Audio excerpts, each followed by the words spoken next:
president of the Trump Organization, special counsel to Donald J. Trump, Michael Cohen. Michael, good to talk to you again. So, you hear the report here, sworn testimony, statements from former Trump University employees. One employee resigned in that report because of what he called fraudulent, misleading, dishonest conduct of the university, preying on the elderly and uneducated. Other statements from other former employees also in that piece saying similar things. Your response? First of all, I don't have a response. I disagree completely with the statements that were made by Drew and others. Trump University had a 98% approval rating. Now, I won't get into talking about the merits of the case. That right belongs to Alan Garten, who's general counsel at the Trump Organization. He is the most informed when it comes to those. But I will tell you, 98% approval, and we have that at 98percentapproval.com, where you can see there's about 10,000 reports handwritten by students, all claiming that Trump University actually helped them. So when they talk about frauds and scams, why don't you ask like the 14-year-old boy who went with his mom and ended up making $1 million just because this individual didn't succeed.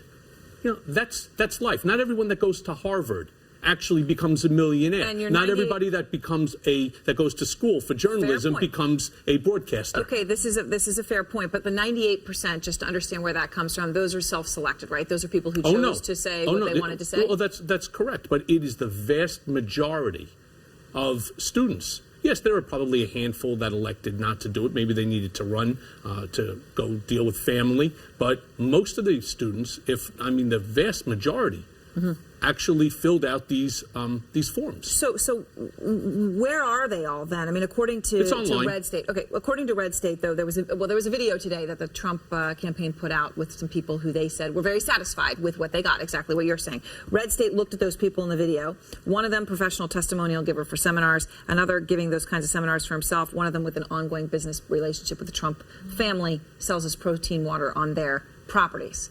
If there's so many people out there who are happy, why does the video have to rely on people with those sorts of links? Well, I don't know who chose to make them. But again, if you go to the website, 98percentapproval.com, you will see the testimonials by almost 10,000 people. And we put them all up. Now, of course, there are certain aspects that are redacted, which we had to do for privacy purposes, but they're all there. So the school promised the instructors have been handpicked by Trump. This is one of the issues, as I'm sure you're aware. As I said, when it comes to the specifics of and the merits of the case, that's best left for Alan Garten. Right. So let me just ask you this from the perspective of someone who knows Donald Trump and his character, because what the issue for this might be is that it does question his character. This lawsuit does. In a deposition, he acknowledged he didn't pick the instructors, right? But the school had promised that he would. How does he square that? I'm not talking legally. I'm talking personally. Again, what is I don't know if we could distinguish the two. Mr. Trump is doing incredibly well in this lawsuit, which, by the way, according to my understanding, is a civil lawsuit, unlike the criminal lawsuit that Hillary Clinton is facing right now with her email scandal. I think before she calls Donald Trump a scam artist or a fraud, she should really look in the mirror and she should turn around and see who's been scamming the people of the United States of America and who's really a fraud as a politician. And, of course, we'll see whether there are any charges right now at this point for Secretary Clinton or whether there are not. I know there's a lot of questions on how that will go. But she raises a tweet today about this issue. She says, the Trump University cons is a lot about Trump. If you can't trust him with your personal finances, how can we trust him with our country? Are you worried that that line of attack might stick? No, because nobody looks at Hillary Clinton and believes anything that comes out of her mouth. Unfortunately, her reputation is so damaged that there's absolutely nothing that she can say about Mr. Trump that's going to change either his supporters or probably a substantial number of the Bernie Sanders supporters who will not vote for Hillary Clinton under any circumstance.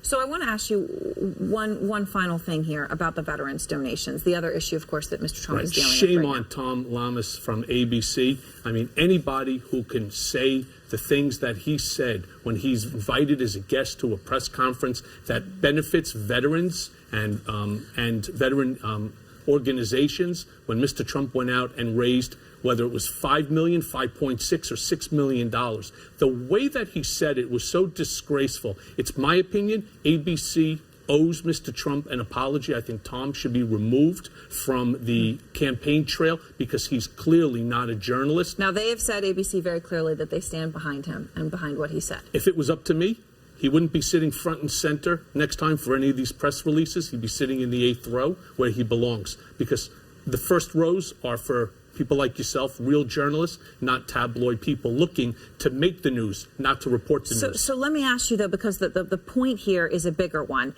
And you have a point, whether it's 5 million, 5.66 million. It's a lot of money they wouldn't have gotten otherwise. It's a very fair point. And it's a great cause. Okay, and it is a great cause. And Donald Trump is the one that actually brought the cause to the forefront. All of these things are true in the sense of because he chose to have that fundraiser, raised all this money for him. But the issue here, that's a fair one, I think, is, let's just give the example of his own personal donation. He said, look, I'm going to give $1 million of my own money to veterans. And by the way, he has given that money. And more, by the way. And more over the years.